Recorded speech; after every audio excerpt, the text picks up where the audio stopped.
Welcome, everybody, to another edition of Beat Your Addiction with John Giordano. I'm your co-host, Scott Jones.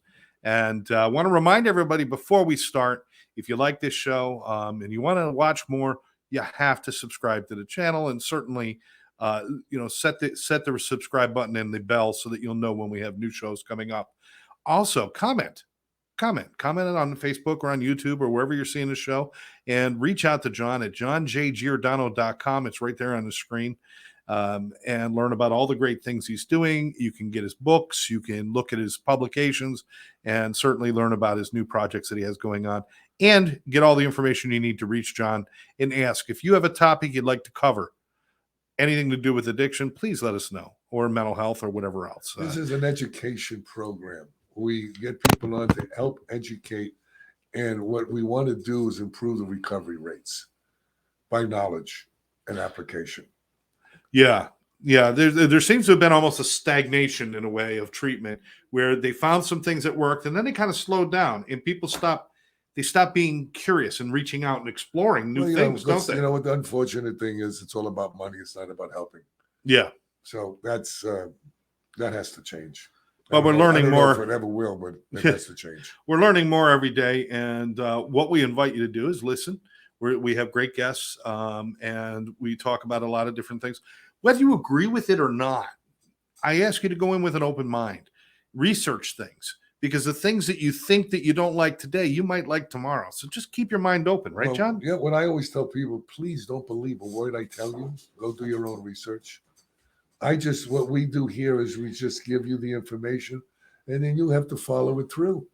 We don't ask you to believe us or not believe us.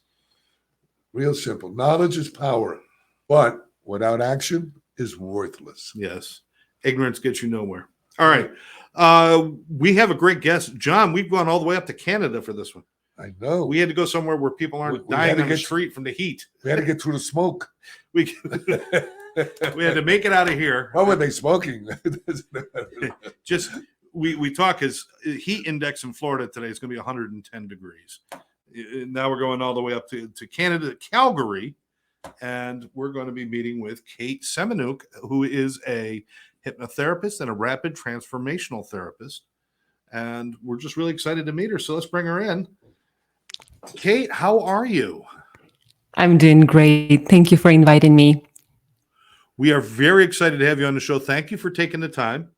And it's my pleasure. It's great to kind of reach across borders and find out what's going on with mental health and addiction, right, John? Absolutely. So let's start it off. I'm going to let you guys kibitz. John, go ahead and take it away, brother. Well, I love hypnotherapy because I'm a hypnotherapist, and it really works very well with people that really know how to do it. And you're going into the subconscious. You're not going into the conscious mind. And the subconscious is the one. It's like, I look at it this way. You got the conscious mind is the software of the brain, and the subconscious mind is the hard drive. So everything that you have on your computer is on your hard drive. Whether you think you erase it or not, it's still on your hard drive. And that drives the boat. So take it away. That's so true. And I would love to add that it is, right? We never forget. And very often people who are in recovery or they are struggling with addictions, they believe that I just want to forget about it. Can you just erase it? Can I forget? I was like, you will never be able to forget it, but you will look at it differently. And that makes a difference. Absolutely. Perception is everything. Absolutely. Yeah. Agree. So tell us how, if I'm coming to you, what is the process and, what's going on?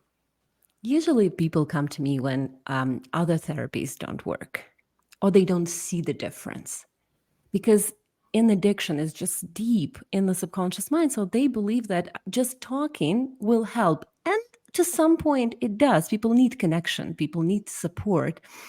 However, when they see years and years without any help and without any difference, without any change and improvement, they usually come to see me. It's like, oh, this is the last resort. And I usually tell them, no, it's not. There are so many more other methods that you haven't tried yet. You probably noticed that as well, that sometimes people say, I've tried everything. I've tried everything and nothing really helps. Not everything. No, but think we were talking about this earlier with another friend of mine. When people say they tried everything, I question one thing. It's like I hear from addicts all the time, well, AA or NA doesn't work for me.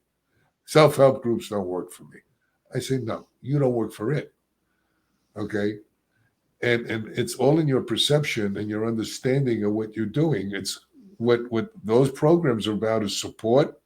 And it's also about turning inward to look at how you can change the things that you created. Okay. Now, you weren't born this way. You changed it. You made it this way. So now you got to unravel everything, but you need support. But then you need to do other work, like medical, because there's medical conditions that cause depression and anxiety. We're not looking at any of this. We're only looking at the psychological piece. exactly. And, healing is a choice. Right. And people believe that healing is someone will do something to me. I Someone like will that. do Healing something. is a choice. I like that term. Yeah, I like that too. That's Yeah, great. That's good. Healing is a choice. I usually ask people, I say, well, how well do you want to be? Exactly. Exactly. Right. Like, what do you want? And are you ready to make some changes? Not your doctor. Your doctor can give you an advice. The facilitator can give you an advice, can guide you, but your choice that the healing is within you. And then people realize that, oh, it's in my hands. I can do something for that. And you probably noticed that in your own experience. You probably noticed that as soon as I took the responsibility that it's going to be me who is going to heal, it's going to be me who will take the steps and take actions and make decisions, that's when the changes happen. That's what happened in my life with addictions. Speaking of your life, how did you get to this point and with what you're doing? People don't grow up saying, I think I'm going to tackle this, unless they have something that drove them in that direction. So tell us what happened with you. Yes, I grew up in Ukraine, and still the beginning of my life was in Soviet Union. So very strict, lack of freedom of choice and voice. But I was a child, and growing up about at the age of 12, that was my first shot of vodka, and that was my first cigarette. And it probably lasted for about 18 years. And you can see, maybe, like, I look at my daughter, she's 13, and I'm like, holy crap. Like, I was drinking heavily, smoking heavily at that age. And numbing, I didn't think there was any choice. And that's what people with addiction, who are struggling with addictions, they really don't think they have a choice. They believe that that's just it. It's going to be my life. I can't do this. I can't get out of it. I want to. There is a little of consciousness that comes in for sure, but I can't. It's too strong. And that was my life for 18 years. I was drinking heavily until my husband saw that, and he said, Kate, I can't help you. Like, there is nothing I can do to help you. Cultural in your countries, it's cultural. It is. People didn't. It was just a tradition. How can you get away from the stress?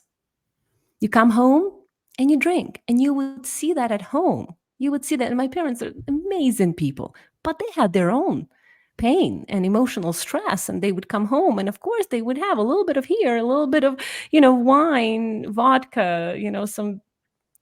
And my dad was smoking for a long time, and you see that in your family, and you're like, okay, well, they survived, I'll survive as well. And then so you repeat that pattern, and you have your own, of course, reasons for smoking and drinking, and I did, right? But the biggest reason was to relax, to let go. We all want that. We all want to let go. However, I didn't realize that drinking actually opened up a whole new world. The subconscious mind doesn't hold really well when we're drunk. So You think so? it shows us. Where's my car? I thought I parked it over there. Do I And even you own a car? Right. I don't even know. Oh, I came by the bicycle. Oh, I forgot. Okay. And you probably noticed, like I noticed that when I was drinking, as soon as the second shot, third shot comes in, like you're like, boom, I was a different person. Yeah. I was relaxed, letting go, confident, like nothing really matters because that, it's numbing. It's very numbing, very relaxing. And I liked it. I'm not going to lie and say I It gets didn't rid of like the inhibitions. experience. It gets rid of inhibitions. But Yes, it takes it to a point where you wind up in trouble. exactly. It's the point when you wake up in the morning. That's when the, shit So unravels. tell us your process. I like to know your process. So I come to you. I need help. So what did they go through? What is this? How does this work? Usually I do the consultation call first or a little kind of an intake form, and we talk about what do they want. Do you see your life without addiction? Do you see your life without drugs, alcohol, whatever? I was addicted to books. Addiction. I had a little child and I was reading for 8 hours a day. Addiction, right? Running away somewhere, creating another reality. So when they come, I ask them, what do you want? And if you want it, how do you see your life with it? Create that picture, because very often clients say, I don't know. I've never had that experience. I've never really lived without that addiction. I don't remember myself not smoking. I don't remember myself not taking drugs. And so they cannot create the picture. And if we don't know what we want, then it's rarely I can give them what they want, because I need to know what they want in order to guide them there. And so when Well, they do, yeah, problem is that us addicts, we lose our belief in ourselves. So we lose belief in everybody or everything else. So that's one exactly. of the first barriers I believe we have to break through. Yes. Because Yes. they come there, they want help, and then they don't believe it works. So it's And starting off with a negative. exactly, John. And then I ask them, I remind them, then why did you come to me? What was the reason you came to me? So reminding them their why. Something you were probably in a huge pain. You probably came to me because you believed at some point, maybe subconsciously, beyond consciously, that you can get out of it, out of that place. And so when they come, and then we go right into the session. When we create that picture of what they want, how they see their life without it, it's usually really, and subconscious mind, it works really well if you connect it to a really good value. Like, for example, health, connections, relationship. When you connect the end result with something really good, mind loves it. Mind loves it. So when we connect it to health, we go right into the session and we go into regression. And I use regression in order for them to see when, how, and where the mind connected, that this is what will help me, the drug, the cigarette, the alcohol. But it's very important not to leave a client right there. Okay, so you regress, and what's then? They need to change the perspective. Okay, that was then when you were 18 or 12 or 7 or 4, when the trauma happened. But you are not there anymore, because subconscious mind, and John, right, doesn't know time. It regresses us back all the time, like we are 4 again. You have a nice soothing voice. I'm listening to you speak. Thank you. It sounds like you're really good at your hypnotherapy, because it's all in your tonalities and your energy. So I'm listening to you, and you have that ability. I can pick up on that as you're speaking. It's interesting. I just wanted to let you know that. Thanks. Thank you, John. And that's what helps them. They realize that I am not 12. I am not 7. And to give them that understanding in that light, relaxed state. Some clients go really deep. Some clients don't. We know that. The OCD clients, right? The clients was the control, right? Issues that they usually drift between, not really going really deep, but that's okay, because we are working on the understanding. As you said, knowledge is nothing if you don't use it. Knowledge is nothing if you don't share it as well. This is why you're doing this podcast, right? To share it. Knowledge is nothing. Even if we use that knowledge, it's nothing if we don't share it. Well, people are afraid of hypnotherapy. They're afraid that what you're going to do to them if they're hypnotized. It's true. You're going to bark like a dog when a car horn goes off or something. They see these shows. No, they think that. Yeah. I know. Yeah, I know that. Exactly. You're going to hypnotize. You're going to tell me to do things I don't want to do, or Yeah, that's what goes on. So everybody, there's a lot of fear involved too. Yes, it's that concept of entertainment hypnosis, right? The stage hypnosis that became very popular after Second World War, when the first Right. antidepressants were coming in, and hypnotherapy kind of lost its popularity, right, with the PTSD, and so people started to go on stage, right? It's easy, it's entertainment. People always want food and entertainment, Yes. so. Yeah, and people started to see hypnotherapy, hypnosis as someone will make me do something, and that's when I work with them before even the session. I was like, you are hypnotizing yourself. You are going into that stage. I'm not doing that. I am guiding you so you can hypnotize yourself. Go into that state of mind. Kate, And they correct were me like, if I'm oh, wrong, but you put a lot of stock in empowering people, or yes, showing people that they, it's not even like empowering is a bad word, because it's like that assumes we're giving them power. They already have power. They just need to be reminded of it. They need to wake up. Yeah, and they have to know they have choices. Like you said before, they don't feel like they didn't have choices. Now they have choices. It's empowering for them, and they don't have to feel that powerlessness anymore. And I exactly. think some people go into recovery and they lean so much on I'm powerless over everything that they never get to change anything. So how important is that in the work that you're doing? Because I'm getting that message really clear. It's the key. It's the key in my approach. I've learned techniques, but my biggest goal is to give a person an understanding that happiness is a choice, joy is a choice, courage is a choice, healing is a choice, right? And addiction is a choice. An addiction is a choice, even if it was very Even though it's a early. bad choice. Yeah, I chose it. The thing that I did best based on my experience at 12 doesn't mean that I'm not going to have consequences. We are planting the seed, but what we get is much bigger. Always, right? We plant the seed. For example, I started to smoke a little bit at 12, but the consequences from that, I was gathering those, harvesting that for a long time after that. So given a person understanding that, yes, you didn't have much choice and much voice and much freedom when you were a child. But once you are free, about the age of 18, 21, approximately, right? In the years that I've been doing this, what I've learned is sometimes you may have an adult sitting in your chair or on your couch, but you're really talking to the child. Because quite often it's the inner child that runs the show, unbeknown to the adult who protects that inner child. So they don't let you in to talk to that little kid. See, exactly. And that's some of the things that I work with, because I want to talk to the kid. I don't want to talk to the adult, because I know who's running the show, because I know who's running my show.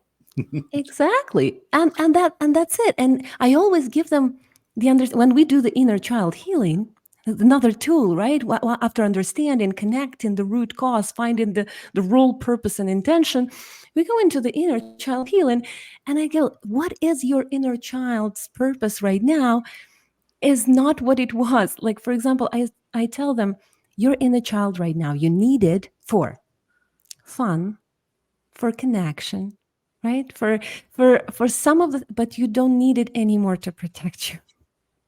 You don't need that child. That child didn't. And I'm falling asleep. Your hypnotic speech. She's hypnotizing. She's hypnotizing me. So so it's given people an understanding. Okay, you have that inner child inside of you that is running the show for sure. In probably 90% of population, right. It's running the show. And now you tell that inner child that I'm fine. I'm 48. Like, I'm fine. I can be okay. I need you. There's an interesting thing my therapist did when I first got into recovery. She says, do you have a picture of you when you were a little boy? And I says, well, yeah, I guess. Yeah. So I got the youngest picture that I remember that everything was okay. Because I got molested when I was 8.5, all this other stuff. And she says, I want you to talk to that little boy every day, and tell them you're going to be there for them, and tell them you love them, and what happened was, over time, when I was looking at the picture, it looked like he was getting older. So I had to get an older picture. And it was like I was actually fathering myself through the Yes. stages of puberty and going forward. It was really an interesting process. And that's what I think needs to happen with people, because they're stuck in the past is your lessons. Okay. And the present is where you can make a new future. But people get stuck in the past, and they get anxiety because of the future that they perceive.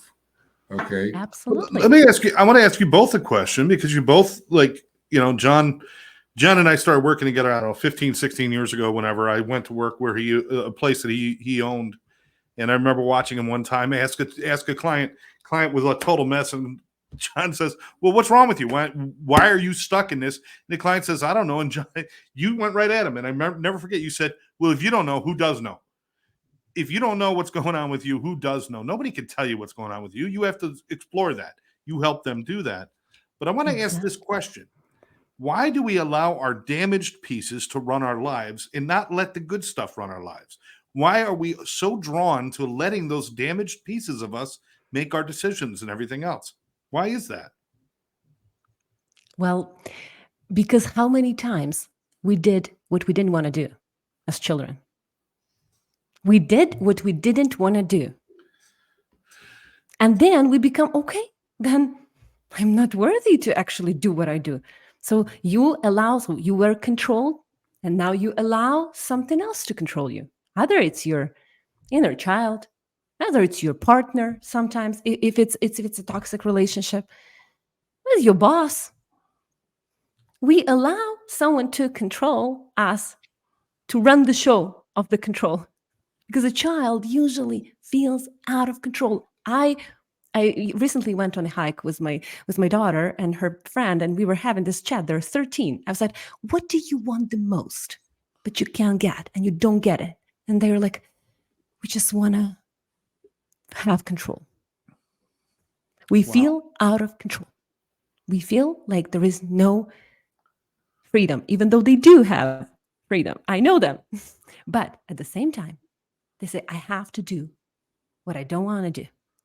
And that's and I ask them, what do you hate the most about this age right now? What do you love the most? And what do you hate the most? And it's like feeling out of control. Wow. Well, you see, I always say children are wonderful observers, but lousy interpreters, because they don't have the information. Okay, so what happens, they get a mindset, and then this behavior develops over time. And then as we become adults, that little kid is still developing and observing things from a child's point of view. Exactly. And make meanings. We are meaning makers. Right. And then they're the ones that run the show. And it's like, we don't realize that there's actually, two people, maybe more, but I mean, there's a kid and there's the adult, and then there's the wannabe. I want to be this, I want to be that, and then the kid says, oh, you can't be this, you can't be that. And adult says, well, maybe I can. And then they have a whole fight. Everybody looks at me like, what do you mean? You talk to yourself? We're always talking to ourselves. And the problem is that we feed ourselves negative stuff constantly. If when I was in before recovery, if I did it to a kid and talked to a kid the way I was thinking, that kid would just destroy himself. Yes. And that's the problem. We don't realize that we have that inner kid talking and making decisions with no experience. I mean, look, you go to a drug, you're going to get all screwed up. You don't even like it anymore, and you're doing it anyway. Yeah. You're going, well, I'm not going to do this anymore. And you do it again and again and again. Yeah. So you don't believe yourself anymore. So now how are you going to believe anybody else? And that's when we don't believe in ourselves, we stop Right. trusting ourselves. Right. When we stop trusting ourselves, it's like, okay, let the world control me, whatever it is, either it's people, either it's substances. That's Well, I have no control over my life. well, you see Life how is you, happening to me, not for me, but to Right. me. right. Yeah. How you build self-esteem. I always tell people there's a simple way to do it, believe it or not. Keep your word to you. I'm going to make my bed in the morning. I don't normally make my bed, but this is what I say I'm going to do. And then make your bed. Believe it or not, you'll feel better. I'm not going to have that sugar anymore. And you do it, you're building your self-esteem again because now you're keeping your word to you. Exactly. And then eventually you can build up to the harder things like drugs or other behaviors that are not beneficial for you. Mhm. But you have to start someplace. And I always tell people to start simplistically, Yeah. because we never keep, I'm going to make my bed in the morning and you don't make it. Oh, not going to eat that, but I'm just going to have a little bit, Yeah. It's the same addiction. I haven't eaten that in 3 months. I think I'm going to have just a little bit. And the same thing we do with drugs. That's how people Exactly. relapse. I wonder what it's like now. I haven't done it in a while. Let me ask you about, we've talked about your hypnotherapy, and also there's a rapid transformational therapist. Tell us a little bit about what that is. Is that a lot different from the hypnotherapy, or? It is the hypnotherapy because all Oh, of the process is happening in hypnosis when the person okay. in that state, but it is more like having different modalities put into one session. So you have the regression and you have the integration and you have the family systems and you have the inner child and you have the parts therapy. Kind of a lot of tools in 1 2-hour session. Thankfully, you're Oh, going on a journey of watching, rewatching the story, changing the meaning of the story, changing the meaning, like empowering to choose the story, right? Like you choose now, you have a choice now to what to believe in. So she's creating new neural pathways, is what she's doing. and then they listen to their recording. I make them the NLP recording. NLP is the part of RTT session, the rapid transformational session. And at the end, I make them the 20 minutes recording where I put everything they want their life to look like without the problem in their words. We know that our mind loves our own words. So it will respond really well to how we phrase things. I'm not going to tell the client, you are enough, you are worthy, if they didn't mention that. If they mentioned in the session or before the session, like, I want to feel empowered, I want to be responsible for my life, this is what I'm going to put in the recording. So it's in their words. And that's what makes it so powerful. Well, you're going where Yeah. they are, not where you are. And that's the Exactly. right way to Yeah. do something, I believe. And that's the actually the essence of the hypnotherapy, right? You go with what appears. I think a lot of treatment these days, whether it's mental health or addiction, what they're doing is they're pointing to a destination saying, this is where you need to go. But nobody's talking about where they're at. Exactly. Well, I Yeah. And always tell people, if you don't know direction where you want to go, it's like, say, you and I got to go on vacation. We're sitting in a room, we got a luggage there. Okay, where do you want to go? I don't know. Well, where do you want? I don't know. So where are we going to spend our vacation? In the room with the luggage, because we have no direction. So most all addicts that I know of, they don't have direction. They don't think yes. they can get to where they want to go. So then they say, I don't know where I want to go. I'll take it to the next step and say, I got a destination. I want to go to Vegas. But the first thing I ask is, where are you leaving from? So you got to know where you're at before you can get to where you're going. Right, that's right. And how are you going to get there?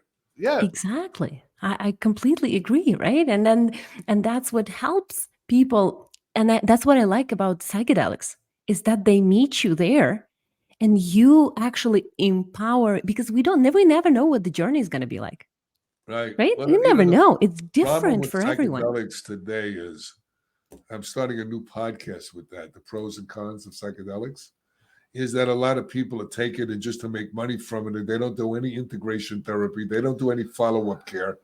They don't look at Integration the is whole so person. important. They're just giving them ketamine or psychedelics and sending them on their way, which you're opening them up, and now they're floating around open with no direction, which is worse than when they came in. Yes, and that's So, why people started to give that some of the negative feedback that we see right now on the internet, right? yep, Because of people not integrate, like the facilitators, right? The guides, they don't right.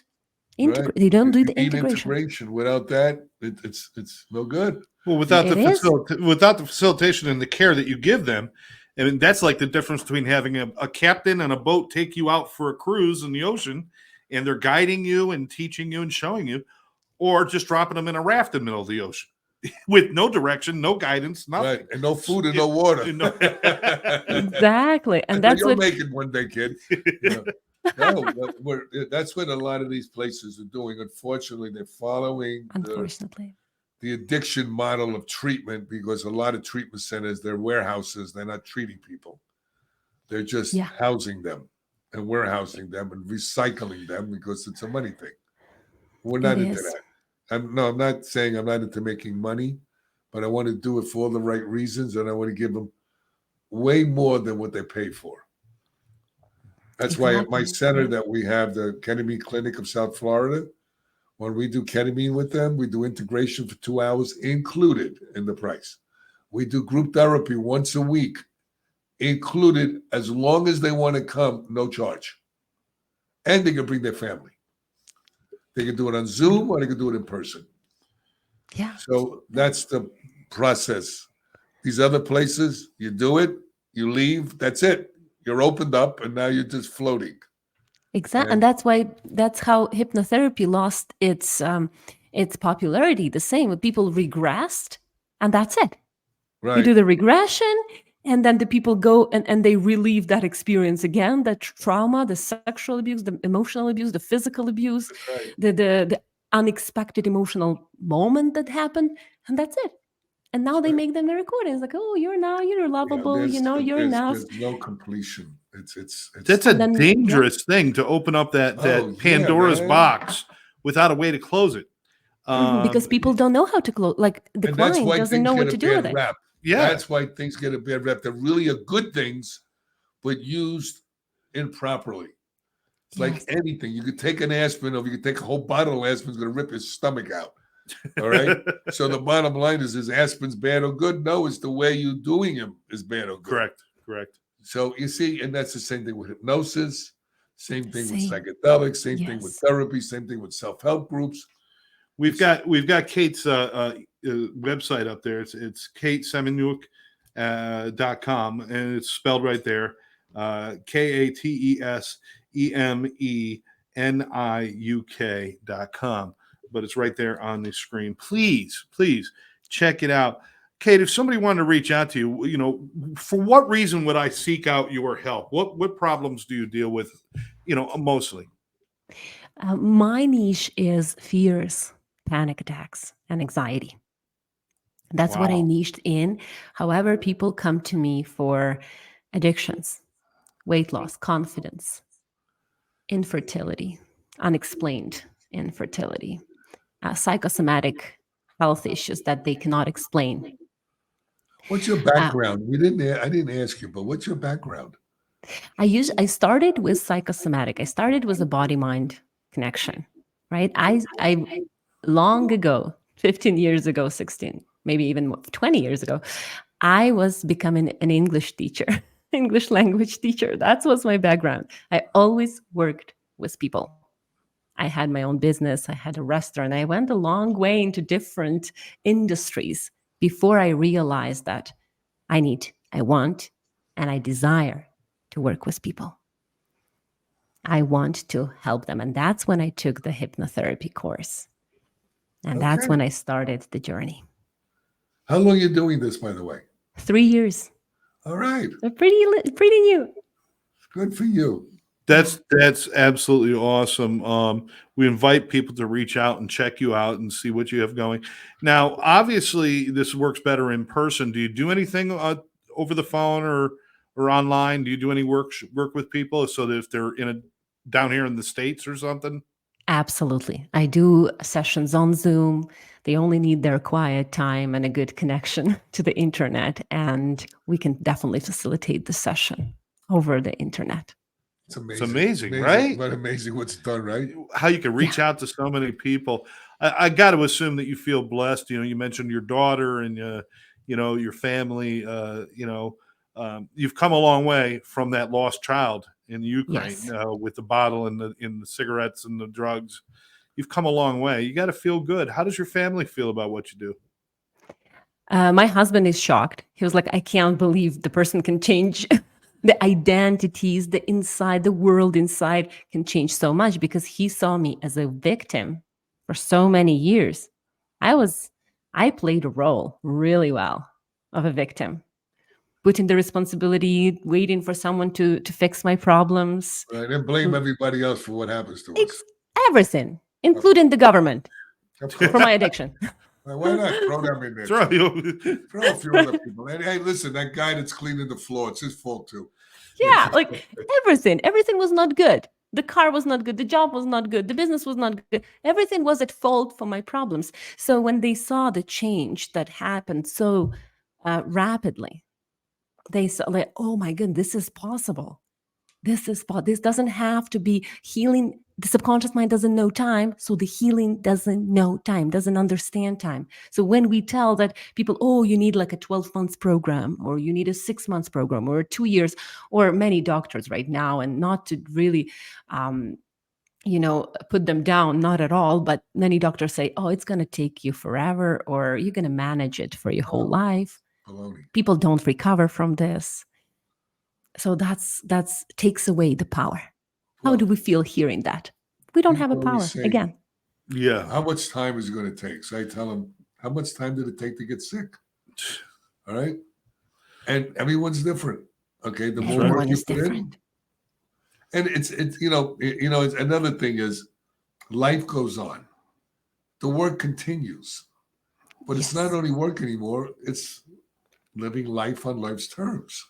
And learning how to Exactly. deal with that. Stuff comes up constantly. Diseases, death, divorces, betrayals, all kinds of stuff goes on.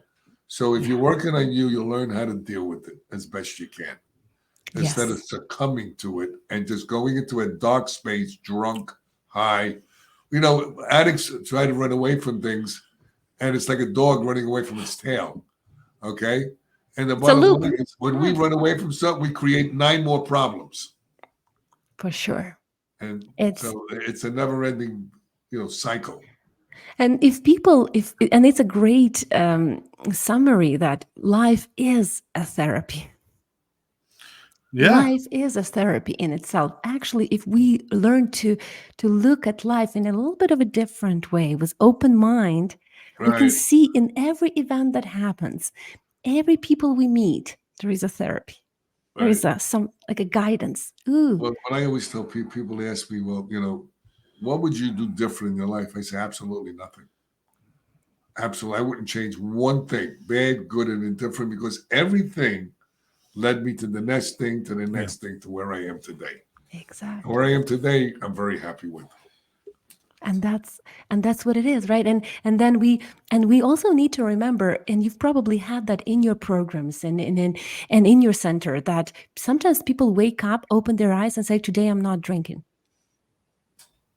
Like, Yeah. what a quantum leap, right? Like a fast, instant Once you have decision. an epiphany and you continue to do the work, because you see, here's the problem.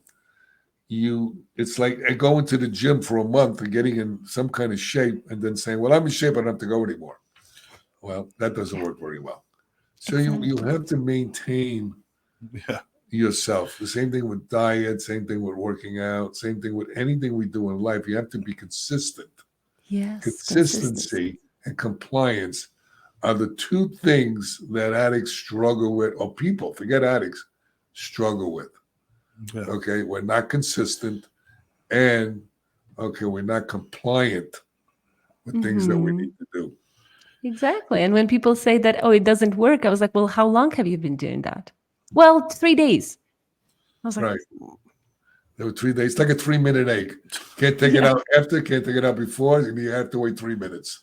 We move through stages in our lives where it's survival, and as a child, for even in the best of families, it's a survival thing. It's about I need food. I need to eat. It's about just your basic instincts. And then you grow out of that. But the problem is we still are in that survival mode going into our adulthood. And once we start to look at things in the past, change our perspective, and start to realize that this is the base that I'm building my life on, and it's not bad, and it's not good, and it's not anything. It's real. It just is what it is.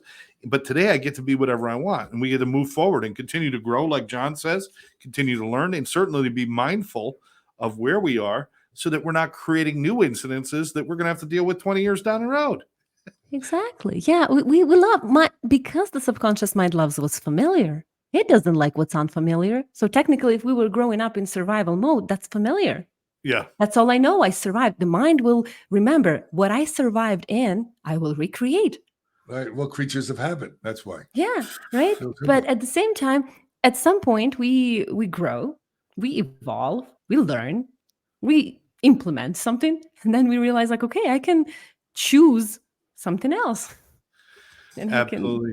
Well, I think we are right up against it on time. We went a little bit over, but it was worth it to speak with you. Yes, you're doing a great job, and I would recommend people to you. Thank you just so much. By the way you speak, your attitude, and your process, and you're coming from your heart, not from your pocket, or So, and there's nothing wrong with making money doing this, but the bottom line is you have to give the service and give it properly and with good intentions.